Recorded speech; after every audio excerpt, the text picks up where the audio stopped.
L'autopsia sul corpo di Giulia Cecchettin, la ragazza morta dissanguata dopo la lite, tantissime ferite, coltellate riscontrate, fatale la recisione dell'aorta a Barcis, la ragazza era già senza vita. Ore di interrogatorio intanto in carcere a Verona per Turetta davanti al pubblico ministero, il giovane assassino sta parlando. Tragico schianto a Tezze sul Brenta, 36enne operaio in scooter muore mentre va al lavoro. Un anno fa la morte del grande campione di ciclismo travolto e ucciso dal camionista tedesco, la comunità di Lonigo non dimentica, pensiamo a un grande evento annuale per ricordarlo, dice il sindaco. Milano Cortina, se non avremo i giochi che ci spettano pronti a una richiesta di danni di immagine, la rabbia della presidente di Confindustria Belluno Dolomiti in attesa di decisioni definitive che tardano ad arrivare. Con dicembre torna la rubrica di Antenna 3, il tuo presepe, potrete inviarci i video delle vostre creazioni, le mostreremo ogni giorno nei telegiornali.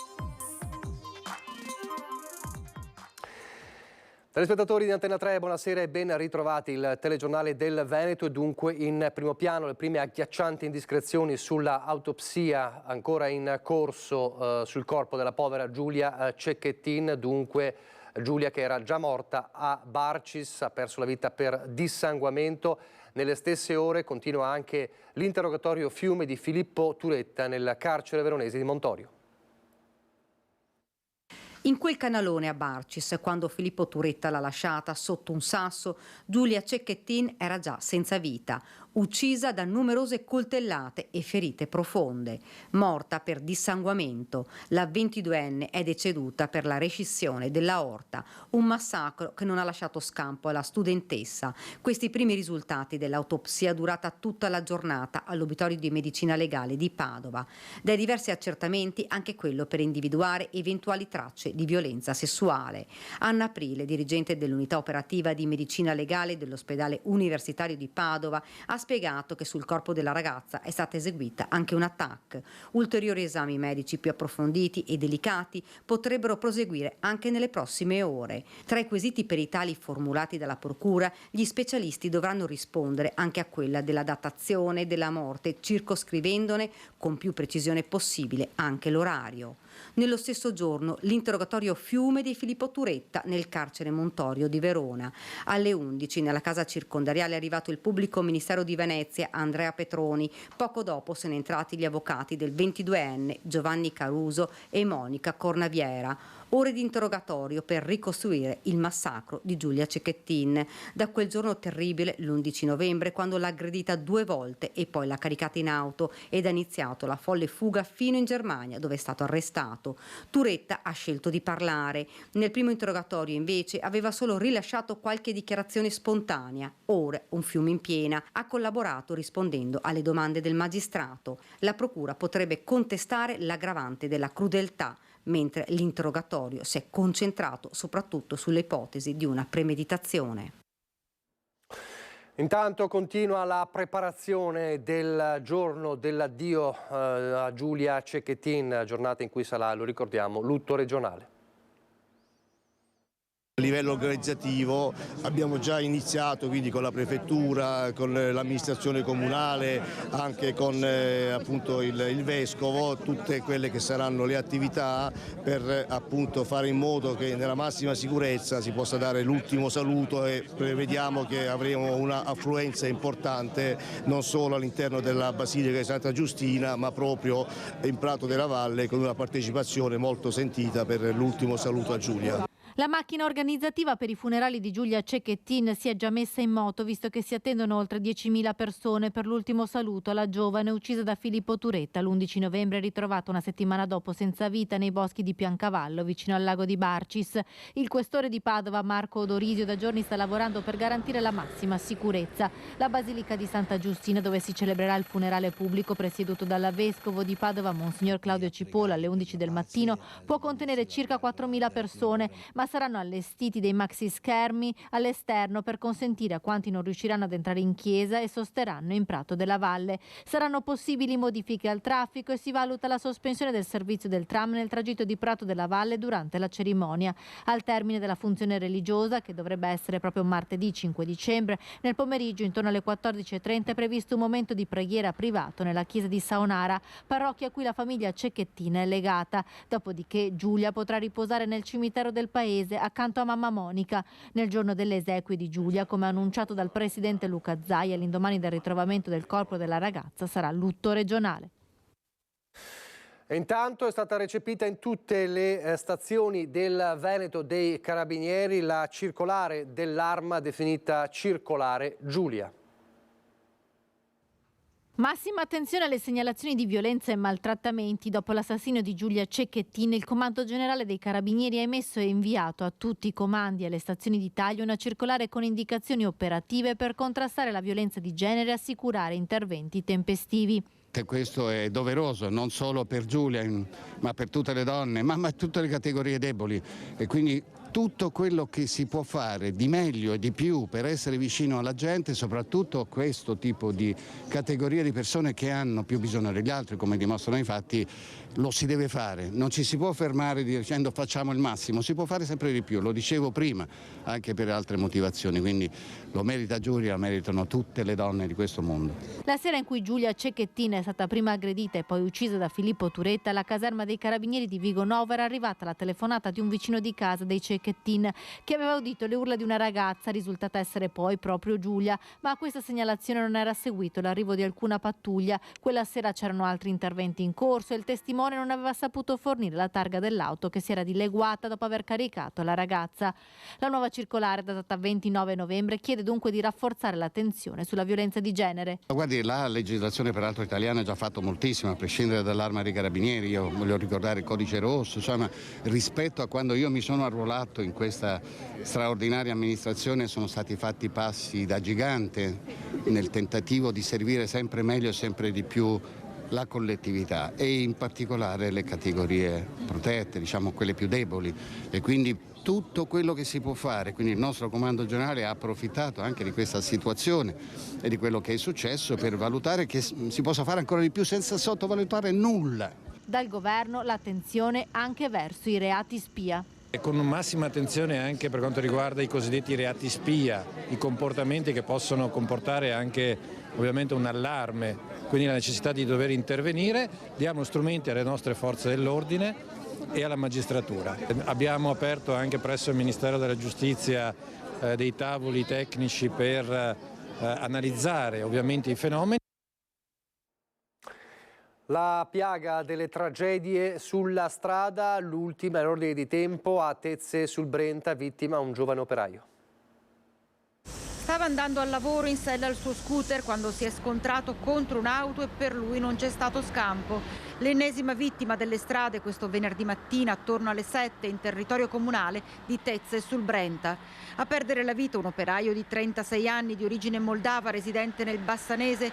Stava procedendo lungo Viale Brenta sul ponte della Vittoria che collega Friola a Tezze in direzione est quando, per causa al vaglio dei carabinieri intervenuti per i rilievi, non si esclude l'asfalto bagnato dalla pioggia, ha impattato contro una BMW che proveniva dall'opposto senso di marcia, al cui volante si trovava un uomo che vive nel Padovano. Un urto tremendo. Il 36enne è stato sbalzato dal motociclo, è piombato sull'asfalto andando a sbattere violentemente il capo a terra sul cordolo del marciapiedi che fiancheggia la carreggiata. Inutile ogni tentativo da parte dei sanitari del SUEM 118 di rianimarlo.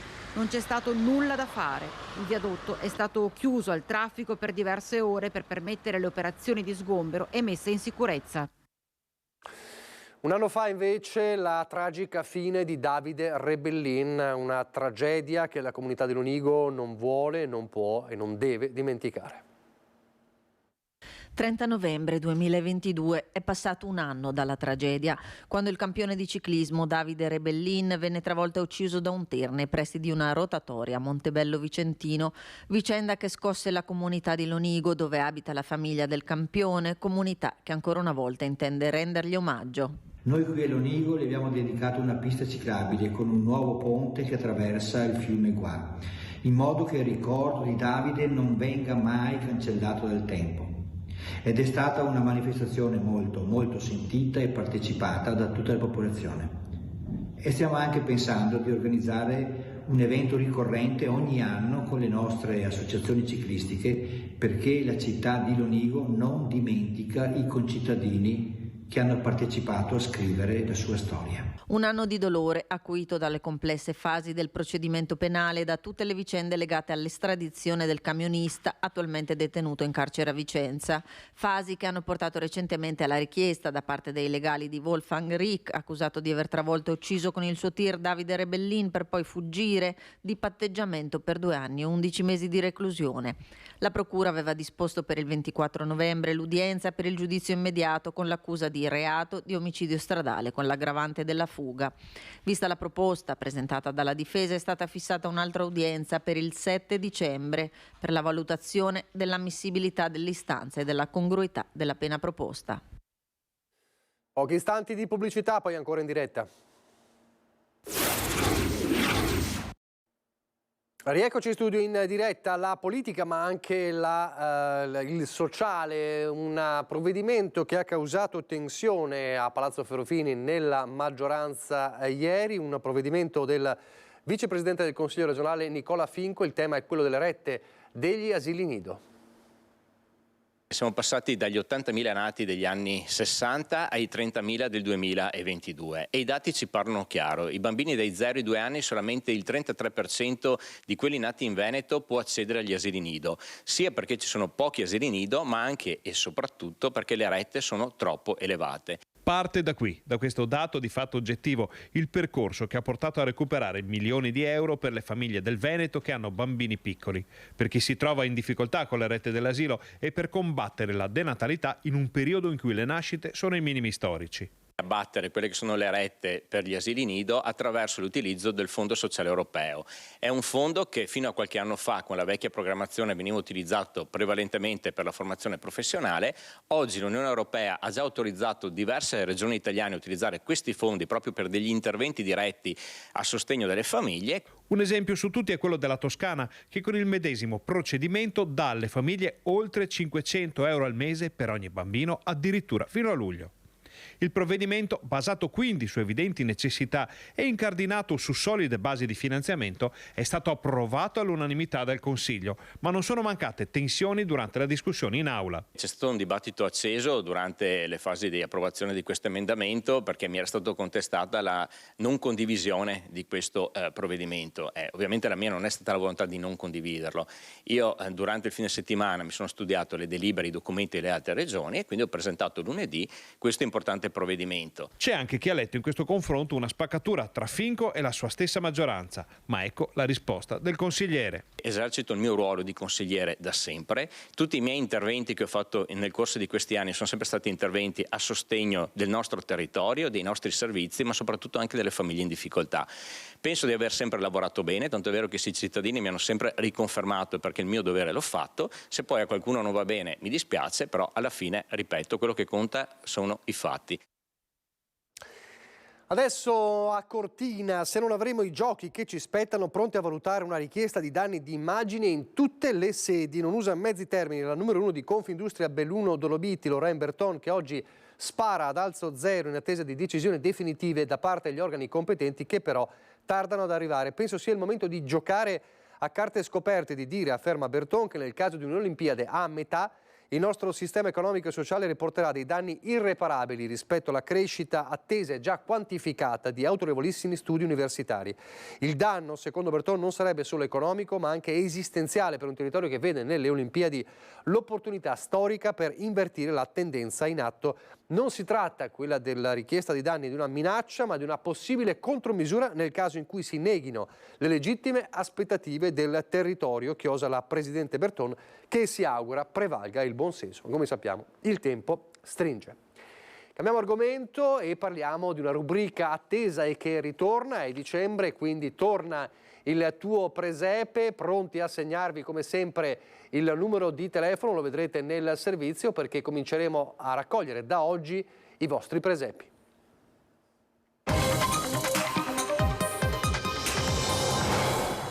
Attesa e richiesta da tantissimi telespettatori, torna la rubrica Il tuo presepe. Lo scorso anno moltissimi sono stati i vostri filmati, dalle creazioni tradizionali, particolari, ma anche innovative della vostra natività. E dunque vi aspettiamo ancora più numerosi. Il nostro lungo viaggio, fino al giorno di Natale, inizia qui. Presepi all'interno delle vostre abitazioni, creati da voi, in giardino, sotto l'albero, ma anche creazioni realizzate nelle chiese, nelle piazze delle vostre città. Raccogliamo e diffondiamo le immagini del grande mistero della nascita di Gesù. Basterà inviarci brevi video realizzati tenendo il cellulare in orizzontale. E se vorrete, registrate anche i vostri auguri, perché il Natale è più bello se condiviso. Il numero è sempre lo stesso, manderemo in onda i video che ci invierete su WhatsApp al 351 1755 340. Ci raccomandiamo che i filmati siano della durata di almeno 20 secondi e le riprese fatte in orizzontale. Specificate il vostro nome e cognome e il vostro comune di residenza, se volete i vostri auguri e la descrizione del vostro presepe. Noi siamo pronti a ricevere i vostri video e condividerli assieme a tutti voi. Pronti dunque a spedirlo in questi giorni? Se l'avete già pronto fatelo già oggi e il nostro impegno, il nostro viaggio continuerà ben oltre anche il Natale fino come sempre all'Epifania. Vi lascio al meteo, fra poco c'è l'edizione di Venezia. Arrivederci.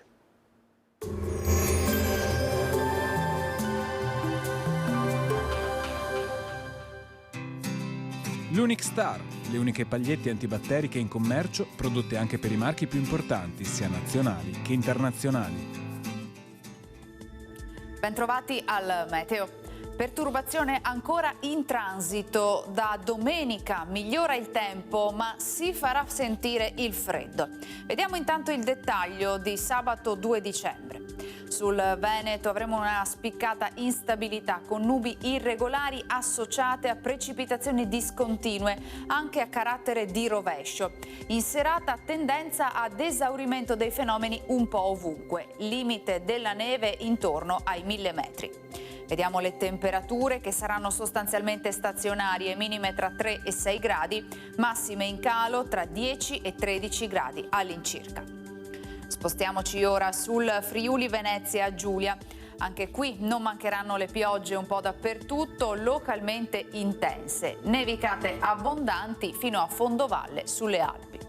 Temperature minime tra 5 e 7 gradi, massime sui 12-15 gradi. Infine diamo uno sguardo alla situazione del Trentino Alto Adige. Avremo precipitazioni specie al mattino e venti in intensificazione.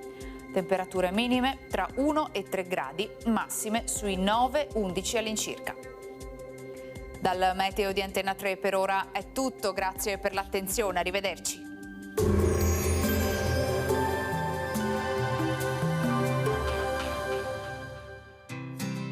L'Unic Star, le uniche pagliette antibatteriche in commercio prodotte anche per i marchi più importanti, sia nazionali che internazionali.